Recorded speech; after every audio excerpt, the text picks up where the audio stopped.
Senator Cotton, welcome back. Thank you. It's good to be back with you, Shannon. So you're working this weekend. There will be some votes on moving this big supplemental. So here's the deal. The president wanted all this money for Ukraine, Israel, other priorities.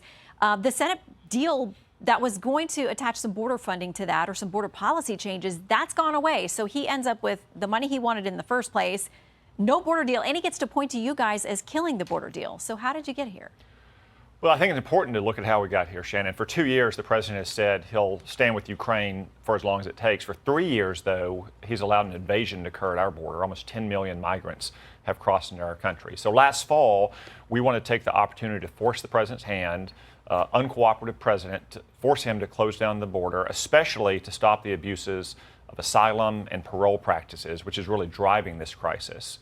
So we engaged in a few months of negotiations to see what the Democratic priorities are, and we learned that the priorities are open borders, not securing our border, putting Ukraine and other countries' borders ahead of our own border. And that's why that legislation went down. It wasn't because we wanted to pass any bill just for the sake of passing a bill. It's we wanted to solve the problem. And the Democrats simply were unwilling to solve the problem because they are ideologically invested in open borders. Is that why you'll be a no on the overall foreign aid package? Well, yeah, we did spend 4 months promising the American people that we would secure our own border before we focused on other countries' borders. That's one thing. But also the legislation that's left, I have serious concerns about the $19 billion of non-defense aid in there. A lot of that money in there is needful. You know, I think James Lankford did as good a job as he could negotiating with a bunch of stubborn Democrats. Susan Collins did a great job in trying to get more defense aid and less non-defense aid. But at the end of the day, you still have $19 billion. That's almost 20% of the total going to things like budget support for Ukraine's government.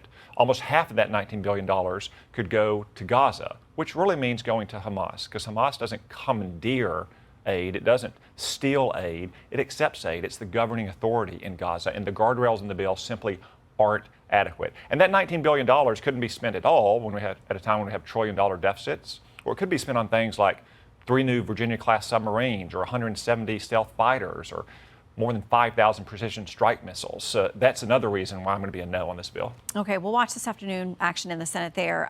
So President Biden not only gets to blame you guys about the border, but he gets to blame President Trump, who he says tanked this whole deal, saying he wants to keep it alive as a campaign issue and that basically he's running the GOP at this point. Politico says this, quote, "It's devastating. Trump seizes unmatched control over GOP."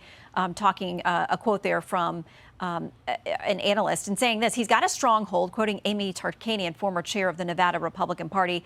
"I don't know how to explain it. It's completely mind-boggling to me, the type of brainwashing that has been done." Critics say there's no check on him within the GOP. You're all afraid of him. You've endorsed him. What do you make of this argument that he's essentially taken away your autonomy as a senator?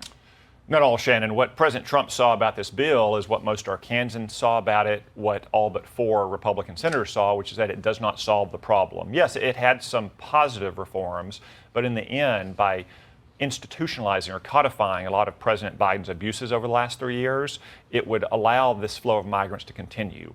What I want to do, what most Republican senators want to do, what President Trump wants to do is stop the border crisis. And now we can see with Joe Biden ideologically invested in open borders, the way to stop that crisis is to elect President Trump this fall. He did it once, he can do it again. Well, speaking of elections this fall, the White House not happy about this HER report that came out talking about the president saying he's got a hazy recollection, but no criminal charges for him. And the president's supporters are saying that's being missed in this whole thing.